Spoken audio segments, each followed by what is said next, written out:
A few days ago, American Secretary of State Antony Blinken issued a statement on X about U.S. commitment to international human rights. And I found that statement deeply hypocritical, especially within the context of Gaza. So let us look at this statement and talk about it a little bit.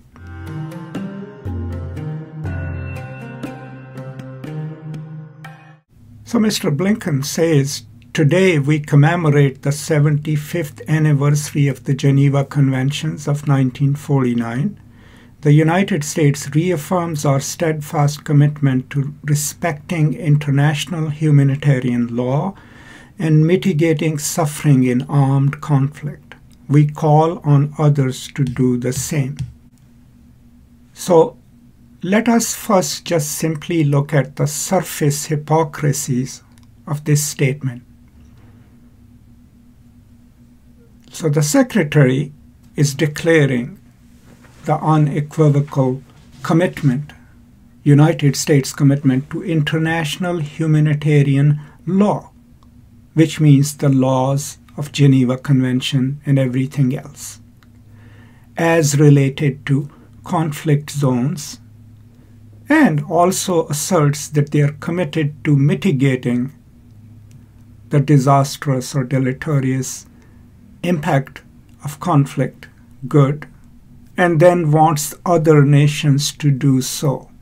What it presupposes is that United States is already doing all this without exceptions. And Mr. Blinken, as the Secretary of State of the most powerful nation on the planet, is reasserting his and his government's commitment to the principles of international humanitarian law, and then expects that other nations would follow the rules too. I mean, this is the same Secretary of State who himself, with his actions, have defied the very dictates and spirit of international humanitarian law so far when it comes to Gaza. I'm not just pulling these words out of thin air. There is evidence to that. So a few months ago, the Secretary of State and his office had to render a report to the Senate. That report is on record. That report was meant for the Senate under Leahy laws, which are named after Senator Leahy, and those laws require the Department of State to certify that for any military aid to be given to any U.S. ally, the Department of State has to certify that those munitions are not being used against international humanitarian law. In that report, even though the Secretary's people pointed out that there were at least 3 battalions who had committed violations of humanitarian law in Gaza, the report prevaricated. Now, the accounts by the Department of State career officers who resigned over this suggest that at a certain point, the writing and research of the report was taken away from the area experts and was decided at the highest levels. So not only did the Secretary and his office write a report in which they could not confirm that atrocities were being committed in Gaza, that civilians were being starved, that children were being killed, but any atrocious acts of Israeli armed forces, the only thing there was that Israelis are conducting an inquiry.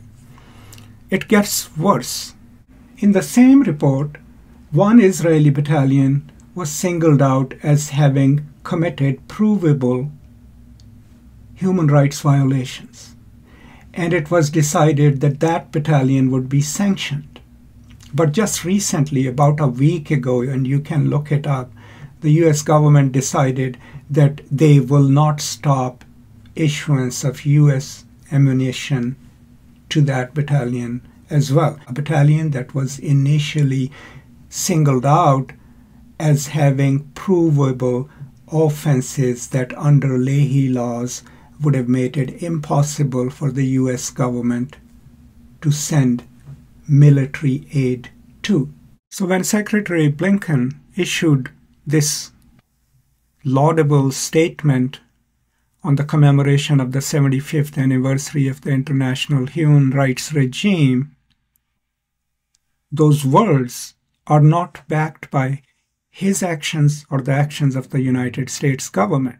In another scenario, a journalist openly asked the White House press secretary as to whether they agreed to UN humanitarian laws, Geneva Convention, does it apply to Gaza? And that person could not answer that question. You can look it up. So where does the United States stand when it comes to the murder of more than 40,000 Palestinians in Gaza? Over 16,000 of them are children. The starvation of a people, displacement of millions upon millions of people, and daily killings of Palestinian civilians. We have no clear answer to that. The only answer that we can extrapolate from United States inaction is that it's okay. Now, I'm not a conspiracy theorist, and I don't do blanket condemnation of large segments of the human population or countries. I always look for the positive aspects of any nation or any group of people, because I mostly want to talk about hope. But with the actions of United States in this conflict, in the destruction of Gaza, and the way they have allowed the state of Israel to continue their campaign of destruction and starvation, there is no way any employee of the US government or elected official of the US government can say it with a straight face that they are committed to the international human rights regime and that they would like other nations to follow that as well. These are the things we have to think about. Yes, I understand the US media as well as the general public. Okay, there is an already pre-constituted bias against the Palestinian people, against the Arab people, against the Muslims. But does that mean that we need not to question our own assumptions about this particular part of the world? I mean, how is it in the United States? You watch the movies, TV shows. No TV show or movie would ever tell you that you have been conquered, so you should stand in line and obey your conquerors. No, the American narrative is built on resistance, armed resistance. But Palestinians, let's not talk about armed resistance at all. Their very existence is seen as a contaminating factor. Their rights are not equal to human rights. Their murders are not considered murders. Their starvation doesn't pull any heartstrings in the US Capitol.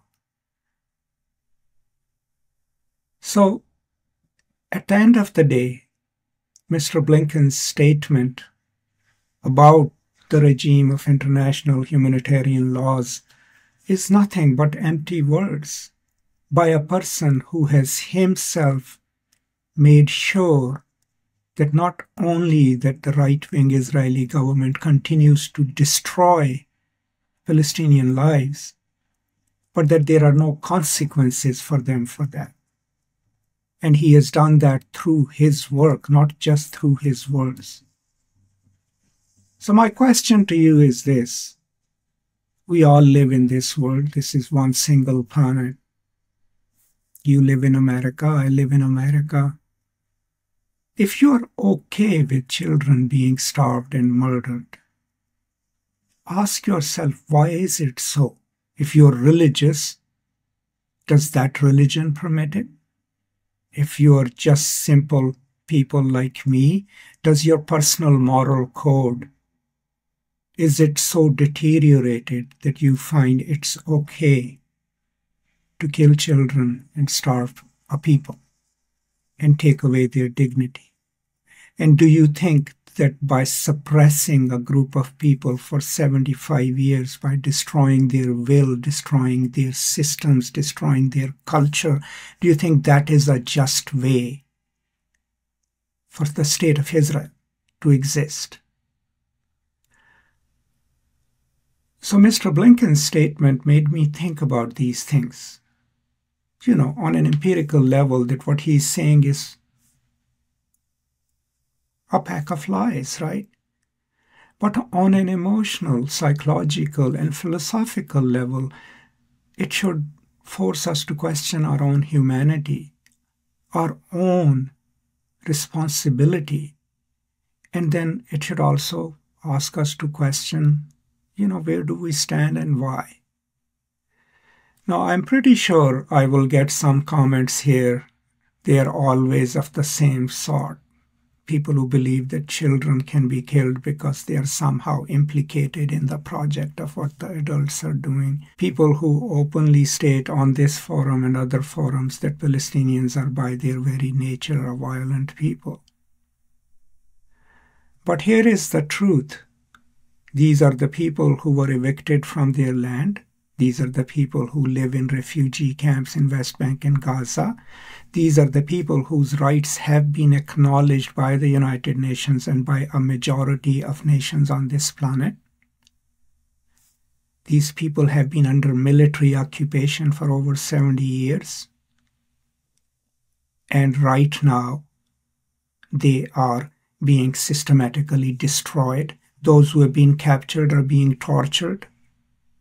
These are all the facts. Now make up your mind. If you're a liberal or conservative, I actually do not care. If you're a human being in this world and you're okay with it, then, we have lost as humanity. But overall, these are my views on the hypocrisy of U.S. foreign policy in this matter, but also the blatant hypocrisy of Secretary Blinken talking about human rights while he himself has enabled the Israeli armed forces to destroy Palestinian lives in total disregard of the international humanitarian regime, international humanitarian rights regime. That's it from me today. Thank you so much. I hope you are safe. Stay safe. Take care of each other. And as always, from me to you, peace and love.